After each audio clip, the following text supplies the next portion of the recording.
Top quality और consistent performance के लिए सिर्फ सिल्वर पंप नाम याद रखना। पेरिस में आज एआई समिट में शामिल होंगे प्रधानमंत्री मोदी, जो कि सबसे बड़ी खबर है, और एआई समिट की सह अध्यक्षता करेंगे पीएम मोदी। एआई समिट में दुनिया के कई देशों के नेता शामिल होने वाले हैं। तो देखिए, बदलती टेक्नोलॉजी और उसके साथ ही पूरी दुनिया का बदलता स्वरूप, जो ये एआई समिट है, वो इसी को रिफ्लेक्ट कर रहा है कि दुनिया की बड़ी शक्तियां इस एआई समिट में हिस्सा ले रही हैं। और सबसे बड़ी बात भारत के लिए कि भारत इसकी सह अध्यक्षता कर रहा है।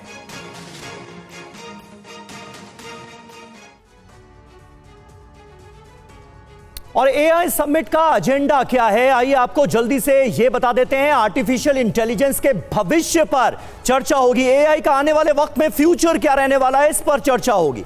एआई के जोखिमों, साइबर सुरक्षा की चुनौतियों पर भी चर्चा की जाएगी, जो कि बहुत जरूरी है। एआई संचालित नौकरियों, निवेश की संभावनाओं पर भी रहेगा फोकस। आर्टिफिशियल इंटेलिजेंस के नैतिक दायित्वों और इसके इंपैक्ट पर भी चर्चा होगी। इसके अलावा एआई के उपयोग के लिए नियम और नीतियां भी बनाई जाएंगी। तो इस लिहाज से ये मीटिंग, ये सम्मेलन बहुत महत्वपूर्ण है। रवि, बिल्कुल। और देखिए, सम्मेलन में कौन कौन है इसको भी समझने की कोशिश करते हैं। देखिए, बड़ा प्लेटफॉर्म है, पूरी दुनिया के निगाहें हैं इस पर। तो एआई सम्मेलन में कौन कौन शामिल है, देखिए, इमैनुअल मैक्रों राष्ट्रपति फ्रांस के मेजबान के तौर पर, प्रधानमंत्री नरेंद्र मोदी, और भारत इसमें सह अध्यक्षता कर रहा है। जेडी वेंस उपराष्ट्रपति अमेरिका के, वहां पर सरकार बदली और उसके बाद कह सकते हैं कि एक महत्वपूर्ण बैठक है। और झांग गुओकिंग, जो कि उपराष्ट्रपति हैं चीन के, ये देखिए दुनिया के ताकतवर देश, और वो इसमें हो रहे हैं शामिल। बिल्कुल। ओलाफ शोल्ज होंगे German chancellor, Ursula von der Leyen अध्यक्ष हैं यूरोपीय आयोग की, यूरोपियन कमीशन की, वो साथ होंगी। सैम ऑल्टमैन होंगे, सीईओ हैं ओपन एआई के। इसके अलावा सुंदर पिचाई होंगे, सीईओ गूगल के। तो ये तमाम बड़ी हस्तियां एआई से जुड़ी हुई, आर्टिफिशियल इंटेलिजेंस की दुनिया के बड़े नाम इसमें होंगे सम्मिलित।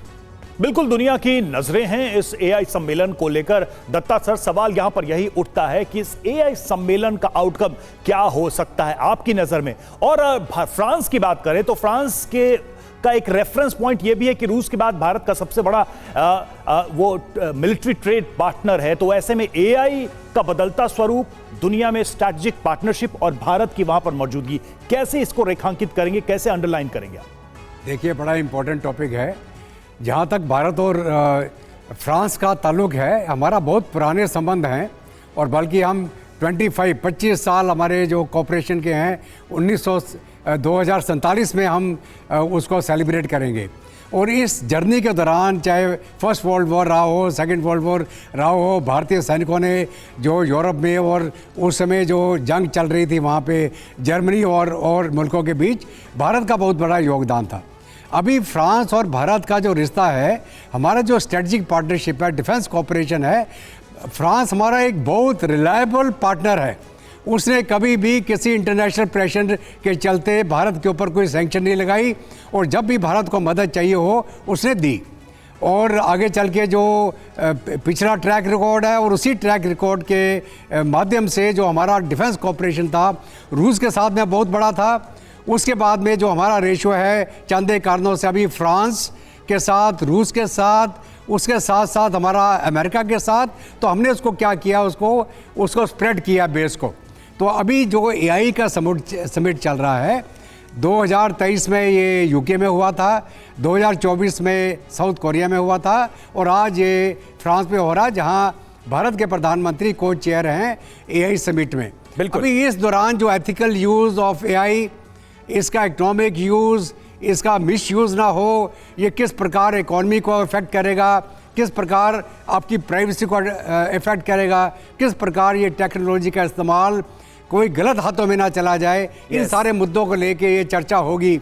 और आगे चल के इसका फ्यूचर यूज़, ताकि मैनकाइंड का भला हो, मैनकाइंड का नुकसान ना हो, ये सारे मुद्दों के ऊपर ये चर्चा होगी, और आगे चल के जो फैसला निकलेगा। और बिल्कुल सही बात आपने कही दत्ता जी। और जिस बात का आप जिक्र कर रहे हैं कि एआई के क्षेत्र में जो जोखिम है उनसे कैसे निपटा जाए, और इस मसले को लेकर प्रधानमंत्री नरेंद्र मोदी वो शुरुआती बड़े नेताओं की अगर कतार देखी जाए तो उसमें सबसे पहले खड़े नजर आते हैं, जो इन जोखिमों का जिक्र करते हैं और कहते हैं कि इस पर रोक लगाने की भी जरूरत है। मतलब ये एक बड़ा चैलेंज है, वो ये मानते हैं। लेकिन हमारे साथ तिवारी जी भी मौजूद हैं। तिवारी जी, ये बताइए, हाल ही में हमने देखा डीप सीक के तौर पर चाइना ने एआई के क्षेत्र में एक बड़ी चुनौती पेश की, जिसने ओपन एआई हो या फिर गूगल का जेमिनाई हो, सबको त्रस्त कर दिया, परेशान कर दिया कि ये क्या हो गया, ये तो नेक्स्ट लेवल पर चले गए।